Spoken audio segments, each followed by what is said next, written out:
Здравствуйте! В эфире еженедельный тележурнал о футболе на телеканале БСТ. Наш девиз «Футбольный клуб Уфа. Даешь премьер-лигу». И сегодня у нас маленький юбилей. Это 10-й выпуск программы. И вот что вы сегодня увидите. Наш человек в сборной. Он нанес удар по воротам. Юрий Кириллов забивает чехом. Победа вопреки. Ниоткуда без добра, как говорится. Уфа покоряет Новокузнецк.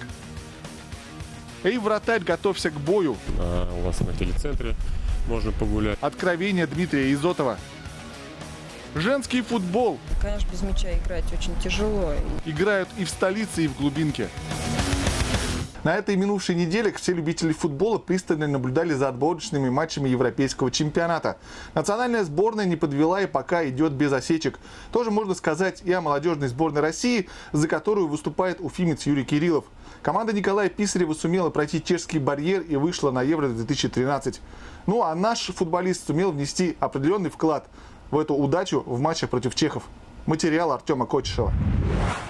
Молодежная сборная России 14 лет не попадала на Евро. Этим, собственно говоря, все сказано. Игры против чехов стали не просто важными, а историческими. Команда Писарева могла преодолеть барьер, который не сумели обойти, страшно подумать, несколько поколений российских футболистов. Оттого присутствие уфимца Юрия Кириллова в составе молодежки вдвойне приятно. До игры мало кто ожидал, что Кириллов вообще сыграет с чехами. Однако полузащитник Уфы вышел в стартовом составе. Играть 90 минут, по словам тренера, Кириллов был не готов.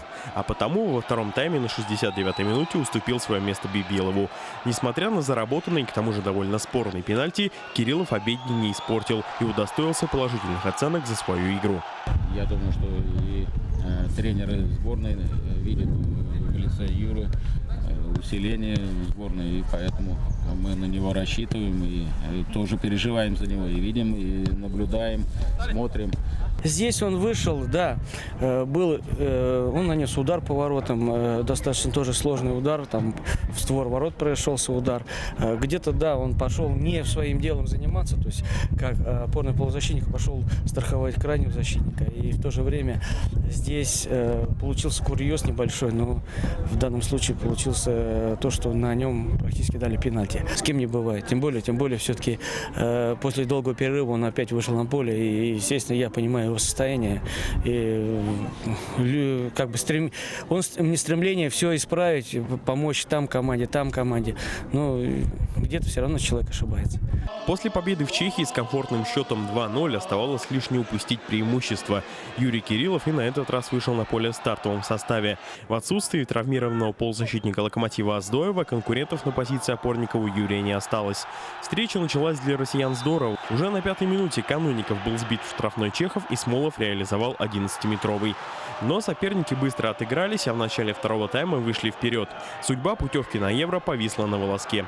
Тут и пришло время исполнить свою главную партию Юрию Кириллову.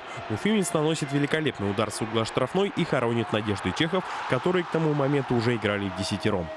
По игре хотелось сказать, что мы ожидали, что будет очень сложный матч после 2-0. И понимали, что чехи — это не зря вторые в рейтинге команда в этом возрасте. И надо отдать им должное, что сегодня они сражались до конца, и мы победили очень сильную команду. Я с оптимизмом смотрю на финальный турнир. Мы попали в 8-ку. На мой взгляд, это маленький прорыв в молодежном футболе нашей страны.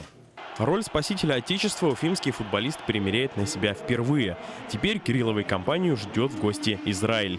Остается надеяться, что у Кириллова все будет в порядке со здоровьем. В таком случае его попадание на Евро не поддается сомнению. Хочется верить, что удачное выступление за сборную придаст Кириллову новые импульсы в игре за клуб. ФНЛ Юрий еще по большому счету не показал то, что умеет на 100%. Будем надеяться, что увидим это уже в ближайшей игре со Sky Энергией. Теперь о внутреннем первенстве страны. В отсутствие Юрия Кириллова футбольный клуб Уфа отправился на матчевую встречу в Новокузнецк к местному металлургу Кузбассу. По традиции команду сопровождал клубный пресс-атташе Сергей Тыртышный, который подготовил специально для нас эксклюзивный предматчевый материал. Утром 14 октября футбольный клуб Уфа отправился в Новокузнецк, где главной команде Башкирии предстоит сыграть матч 16-го тура Супра-первенства ФНЛ против местного металлург Кузбасс. Обе команды проиграли свои предыдущие встречи. В такой ситуации битва должна быть особенно горячей. «Металлурги» уже 5 туров обходятся без побед. Уфимцы тоже только-только осваиваются в первом дивизионе, однако их робким новичком точно не назвать. Старт явно удался. Теперь надо закрепить пройденный материал.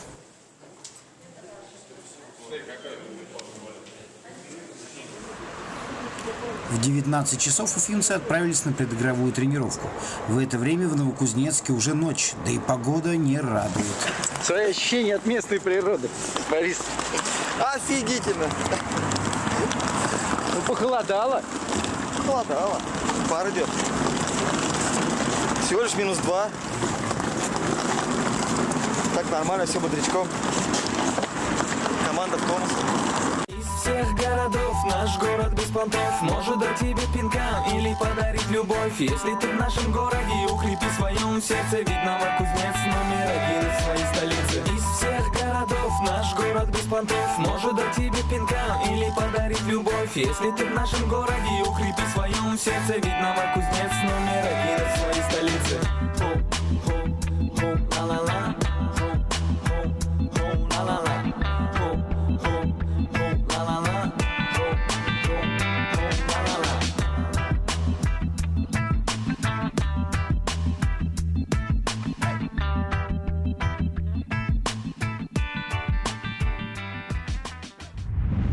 Теперь о самой игре «Металлург Кузбасс Уфа», которая, собственно, получилась не совсем однозначной. Первую половину матча соперники отыграли в холостую, а в начале второй новый импульс встречи решил придать арбитр. Денис Шпилев из Белгорода попросту выдумал удаление Засеева. На повторе отчетливо видно, что футболист новокузнецкой команды падал по собственной инициативе. Играть в десятером целый тайм тяжело, но еще тяжелее пришлось столиварам. Появилось впечатление, что новокузнечане не знали, что делать с неожиданно сложившимся численным преимуществом. В итоге в концовке уфимцы восстановили справедливость. После размашистой атаки, завершившейся чудо-ударом Вильяма и попыткой сыграть на добивании в исполнении Данилова, был назначен угловой. Уфимский бразилец не стал сразу подавать, а совершил движение вперед. А далее точной длинной навесной передачей обнаружил чужой штрафной Маркосова. Точный удар последнего принес победу Уфе. Арбитр Шпилев пытался возродить интригу раньше времени, отправив в раздевалку еще и Смирнова. Но массовый навал на ворота Кобызева «Металлургу» удачи не принес. Наша команда одержала заслуженную победу на классе. Ну, очень тяжелая была игра. 2 удаления. Ну, одно случилось в конце, конечно, оно не очень повлияло. Но вот удаление во втором тайме, в самом начале, играли практически весь второй тайм в меньшинстве. Это, конечно, сказалось на игре. Ну, нет худа без добра, как говорится. И хорошо, что все так закончилось. Сразу же после победного матча наша команда вылетела в родные пенаты.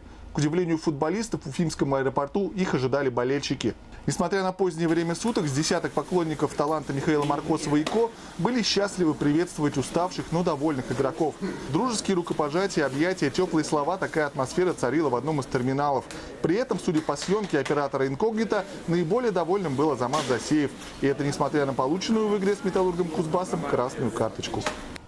Вы смотрите футбольную программу на БСТ. Следующий соперник Уфы ФНЛ «Скайэнергия» из Хабаровска, с которой наша команда сыграет в понедельник, 22 октября. «Скайэнергия» – одно из открытий нынешнего первенства, впрочем, как и футбольный клуб Уфа. Представляем визитную карточку очередного соперника. «Скайэнергия» – футбольный клуб из Хабаровска, основан в 1946 году. Приставка «Энергия» появилась в названии в 1999. Высшие достижения в истории – 5-е место в первом дивизионе в 2006, а также выход в 1/8 финала Кубка в 2009. В первом дивизионе «Скайэнергия» играет без перерывов с 2002 года. Долгое время хабаровчане считались крепкими середняками, но в этом сезоне идут в группе лидеров. На данный момент армейцы находятся на 3-й строчке, имея 29 очков после 15 матчей. Главный тренер Александр Григорян, чемпион России и финалист Кубка УЕФА. Но все успехи наставника хабаровчан связаны с женским футболом. Бессменный голкипер команды Алексей Солосин, к 25 годам успевший сменить 8 клубов. Лидер и лучший бомбардир команды Евгений Луценко, известный по выступлениям за московская «Торпедо» в премьер-лиге. А вот Игорь Удалый и Роман Славнов должны быть знакомы башкирским болельщикам. Оба выступали за «Садовик», а Славнов даже забил в историческом кубковом матче с Ростовом. На его счету уже 5 забитых мячей в текущем чемпионате. За хабаровский клуб выступает сразу 6 легионеров. Украинец Максим Трусевич, Роберт Разуманян из Армении, литовцы Дариус Мицейко и Томас Микулскис, а также граждане Кот-д'Ивуара Серж Дебле и Евген Кофи. Очень непростой будет соперник. Вот. И то, что они, вот такое у них есть такая уверенность и в наборе очков, и, значит, и в положении в турнирной таблице, их ничего не напрягает, они играют в свой футбол, и поэтому будет игра очень непростая. А теперь традиционная рубрика «Крупным планом». И сегодня мы представляем вашему вниманию вратаря Уфы Дмитрия Изотова. Меня привел папа в возрасте 6 лет. И после этого пошло и поехало тихонечку. Вот, дорос то, что получилось. Игрок ФНЛ.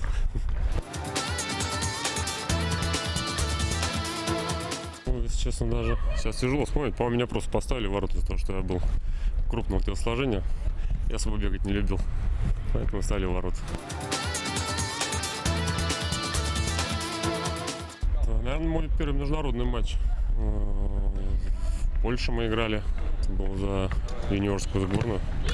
Выиграли с крупным счетом 5-0, дебютировал на международной арене. Первый и последний он был на международной, наверное. Надеюсь, что еще, может, будут международные встречи у меня. Начинал в «Торпедо». Лужники тогда это называлось «Торпедо». Кстати, нынешний тренер, наставник, непосредственно мой тренер вратаря Евгений Васильевич Корыхин, тогда был основным игроком «Торпедо». Вот. В то время только меня стали подпускать к дублю. Год-два я поварился, как говорится, в дубле. Вот. Потом начались, наверное, тоже, как и у многих футболистов, которые переросли дубль, но не доросли основного состава, поездки в аренду. То есть довольно-таки их было много. Вот. Ну, в конце концов, наверное, Уфа — это первый такой клуб, где я, в принципе, задержался уже на 2,5 года, и меня здесь все устраивает. Не собираюсь пока уезжать. Радует, и, по крайней мере, это в Уфе действительно редко такое встретишь. Даже если брать вторую лигу, мы начинали, когда и сейчас первую лигу. Очень большое внимание, и это радует.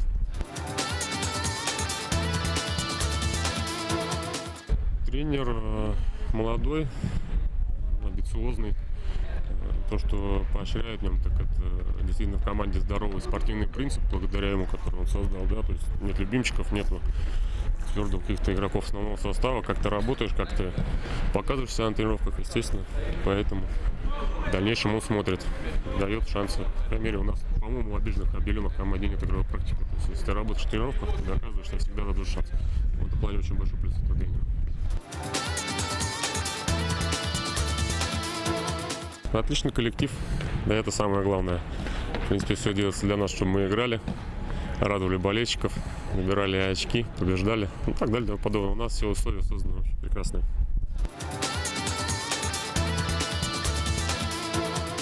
Город зеленый, спокойный, в сравнении с Москвой. После Москвы сюда приезжаешь, как какой-то райский уголок. Ну, любимые места, так как я частенько с ребенком гуляю по паркам, да, все-таки парки Уфы детские, да, такие, у вас на телецентре можно погулять, в центре парк.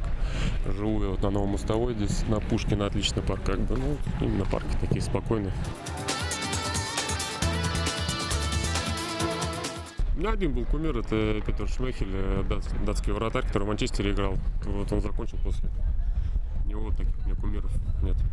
Много вратарей, как бы, действительно, которым подражать стоит и на которых смотришь и любуешься. Ну и только одного выделить тяжело, их очень много сейчас.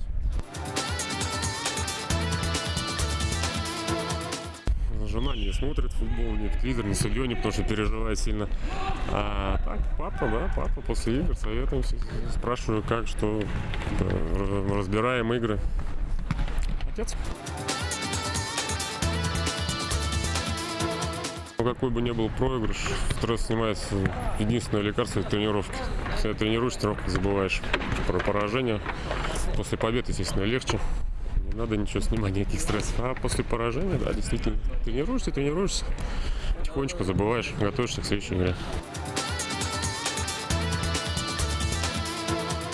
Самое главное, у меня сейчас большой интерес, помимо футбола, семья. Чтобы у меня было благополучие в семье, самое главное, чтобы ребенок был здоровым. пока все свободное время уделяю семье. В воскресенье республика узнала имя нового чемпиона Башкортостана по футболу. Сенсации не произошло. В третий раз подряд Юрматы и Салавата выигрывают почетный трофей. Обладатель серебряных медалей также известен. В отличие от основной команды, которая вновь не порадовала своих болельщиков домашним поражением от Сызрани, дублеры Горняка провели свой турнир без срывов и стали вторыми. Основная интрига – битва за третье место. В очном поединке его разыграют Уфа-2 и Приютово, которые совсем недавно сражались в финале Кубка Башкортостана.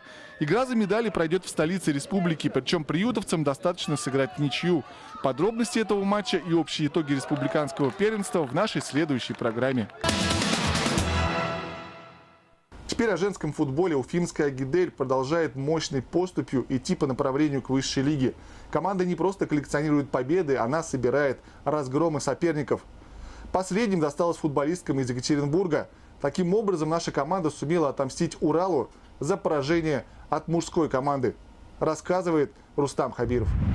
В копилке «Агидели» уже числятся 2 гостевые технические победы над Уралом. Теперь пришла пора взять 6 очков уже на своем поле. Задачу эту футболистки начали выполнять безупречно. Уже в первом тайме «Агидель» установила очередной рекорд чемпионата, забив 5 безответных мячей за 30 минут. Ну а во втором, на удивление, вышла с еще большим рвением, и в сетку ворот Урала влетело еще 4 мяча.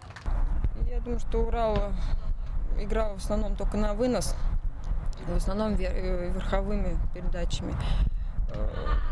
Мы постарались мяч опустить и просто раскатали команду. И, конечно, без мяча играть очень тяжело. И мне было тяжело, поэтому. И да, возможно, нет какой-то сплоченности на данный момент в команде. Уже на следующий день состоялась повторная игра, в которой футболистки «Агидели» были чуточку гуманнее. Результативных мячей на этот раз оказалось 6. Стремление уфимок попасть в высшую лигу обернулось для Урала очередным разгромом. А вот «Агидель» напомнила прошлогодние воспоминания, когда команда, также удачно выступая в первой лиге, лишь из-за отсутствия солидного спонсора отказалась от участия в высшем дивизионе. А у нас, по-моему, всегда так бывает, когда команда только начинает подниматься, растет, естественно, у нее сразу же не хватает средств. Мы одна из этих же команд, которые мы также боимся, также думаем, что как бы нам не закрыли наш спорт, наш футбол. Естественно, есть, которые люди завидуют, но и не помогают. Ну, благодаря Вадиму Рифовичу Ахметову, я думаю, что мы будем еще расти и достигнем тех результатов, которых хотим. 2 сухие победы с общим счетом 15-0 упрочили лидерство «Агидели» в первенстве России. Теперь на счету уфимок 11 побед, 2 ничьи и всего лишь 1 поражение. Таким образом, команда вновь попробует пробиться в высшую лигу через игры лидеров зональных дивизионов.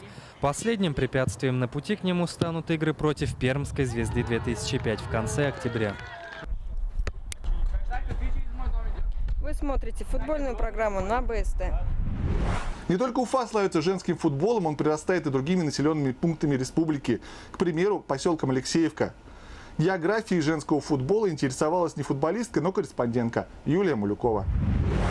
В Башкортостане футбольные отделения при спортивных школах всегда пользовались популярностью. С появлением в башкирском футболе команды ФК Уфа, а тем более с выходом коллектива ФНЛ, этим видом спорта дети заинтересовались еще сильнее. По данным Министерства молодежной политики и спорта республики, на сегодняшний день работают 53 спортшколы футбольного профиля. И занимаются там более 6 тысяч юных спортсменов. 5% из них составляют девушки. Одни из самых сильных женских команд Башкортостана базируются в Уфе, Бирске, Стерлитамаке и Салаватском районе. Уфимская «Агидель» вовсе представляет республику в первой лиге первенства страны. Хотя команда по спортивным меркам молодая. ЖФК «Агидель» всего 3 года. В первом сезоне уфимки стали 3-ми. По итогам второго поднялись на строчку выше. Некоторые из футболисток привлекались в состав национальной команды. А тренируют ее и ведут к чемпионству Наталья Чернова и Альбина Рашидова. Мы начали здесь, в «Иделе». Футбольный клуб «Идель» был женский. Мы прошли и вторую лигу, и первую лигу, и играли в высшей лиге. Затем команда в 98 году закончила свое существование, и я поехала играть дальше. Альбина Минуловна осталась здесь и начала уже набирать девочек. И вот с этого пошел женский футбол у нас в Уфе. Я закончила в 2002 году и приехала сюда уже здесь работать, в эту же школу. Ну и вот я осталась играющим тренером. Все, и теперь давай. Молодец. В Алексеевке футболом занимаются около 70 школьников. 7-летняя Полина Ашнурова пока только мечтает стать членом российской сборной. Но выделиться не только среди сверстниц, но и сверстников она уже успела. Недавно юная футболистка приняла участие в товарищеском матче между командами Уфы и Уфимского района. Интересно, что Полина была единственной девочкой на поле. Мальчики, одноклассники, они все ее хорошо восприняли, даже тем более она посильнее некоторых мальчиков, поэтому к ней относятся как к ведущему футболисту, так можно сказать. Когда мы ехали на соревнования в автобусе, там мальчики спорили, кто лучше. Он на переднем сиденье сказал: Полина лучше, сидите, мальчики. Вид спорта номер 1 Полину привела сестра. Кстати, сама Дарья Ашнурова начала заниматься футболом в Уфе. Но даже смена места жительства не повлияла на увлечение сестер. Это спорт, для здоровья.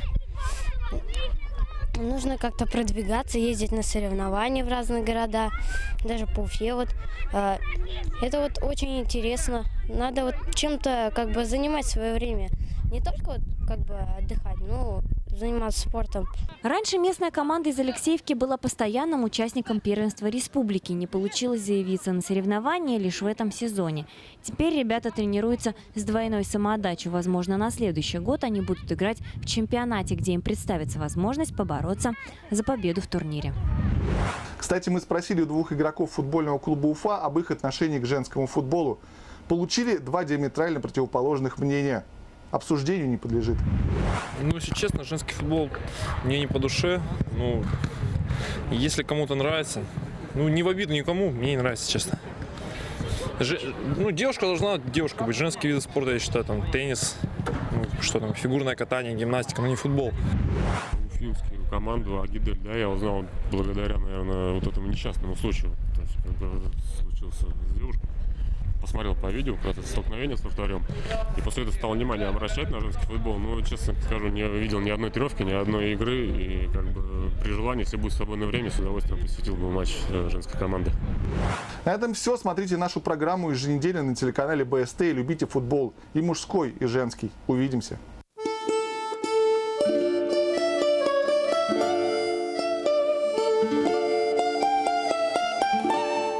Для уфимской команды каждая победа на вес золота, ведь в этом сезоне Агидель снова попробует пробиться в Суперлигу через финальную часть турнира высшей лиги.